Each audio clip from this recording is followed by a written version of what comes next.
রায়গঞ্জ বালুরঘাট কিংবা মালদহ বালুরঘাট রাস্তায়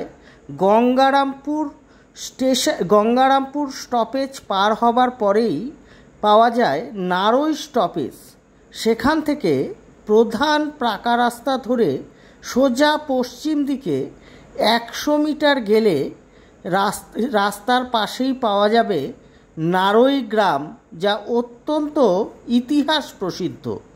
আসলে নবীন হিমালয় দুহিতা গঙ্গা ও ব্রহ্মপুত্র বিধৌত যে ভূমিখণ্ড, তার ভাটির বদ্বীপে বিশ্বের সবচেয়ে বড় বদ্বীপ বাংলার বদ্বীপ। এই বদ্বীপে এসেছে বিশ্বের বিভিন্ন গোষ্ঠী গোত্রের মানুষ।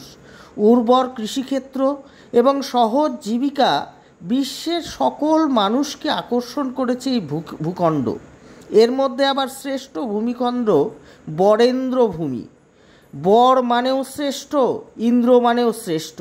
শ্রেষ্ঠের শ্রেষ্ঠ যে ভূমি, তাই বরেন্দ্র ভূমি। সঙ্গত কারণেই তাই এই ভূমির মানুষের বসবাসের ইতিহাসও বিচিত্র ও বিমিশ্র। এই বরেন্দ্র ভূমির একটি প্রাচীন জনপদ মহাভারতের যুগের শোণিতপুর, পাল যুগের দেবীকোট, মোঘল আমলের দমদমা, বর্তমানকালের গঙ্গারামপুর। এখানে মাটির মায়ায় লুকিয়ে আছে অনেক জানা অজানা ইতিহাস। মহাভারতের স্মৃতিচিহ্ন বহনকারী শোণিত নগরী বা বানগড় এখন আর্কিওলজিক্যাল সার্ভে অফ ইন্ডিয়ার তত্ত্বাবধানে। এখানে খননে উঠে এসেছে বহু প্রাচীনকালের কথা কাহিনী। এই শোণিত নগরীর নাম বৌদ্ধ যুগে হয়ে যায় দেবীকোট। ছিল বৌদ্ধ বিহার। এসেছিলেন অতীশ দীপঙ্কর শ্রীজ্ঞান। মুসলিম আগমনে বখতিয়ার খিলজি কিছুকালের জন্য এখানে রাজধানী সহ সেনানিবাস গড়েছিলেন। বখতিয়ারের সমাধিও আছে গঙ্গারামপুরের পীরপালে। তাদের সেনানিবাসের কুচকাওয়াজ বা দমদম শব্দের দৌলতে দেবীকোটের প্রচলিত নাম হয় দমদমা। এই দমদমা থেকে মাত্র 6 কিলোমিটার দূরে অবস্থিত নারই গ্রাম। এটি অতি সাধারণ একটি গ্রাম, কিন্তু এই সাধারণ গ্রামের মাটির মায়ায় স্তব্ধ হয়ে আছে 9 জন মোঘল সৈনিকের দেহ। কোনো এক অলিখিত ইতিহাস তাদেরকে গ্রথিত করেছে মাটির মায়ায়।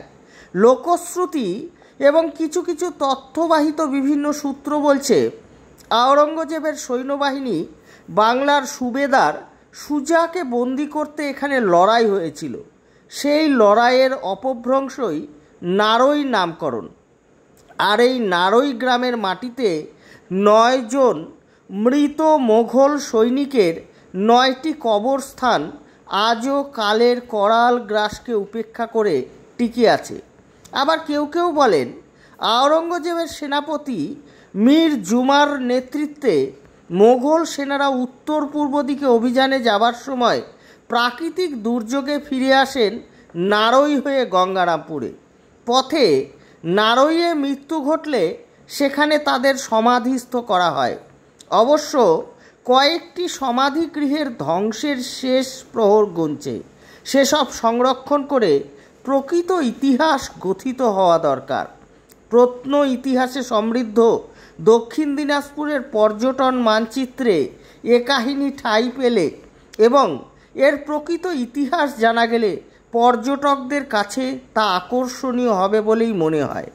আর রাস্তার পাশেই রয়েছে 2 সতীনের দিঘি, যে দিঘির অত্যন্ত দর্শনীয় স্থান হয়ে উঠতে পারে পর্যটকদের কাছে।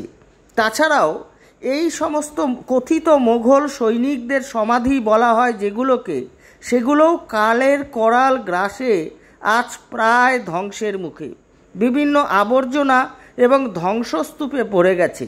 এগুলোর উপযুক্ত সংরক্ষণ করতে পারলে বিভিন্ন পর্যটককে এখানে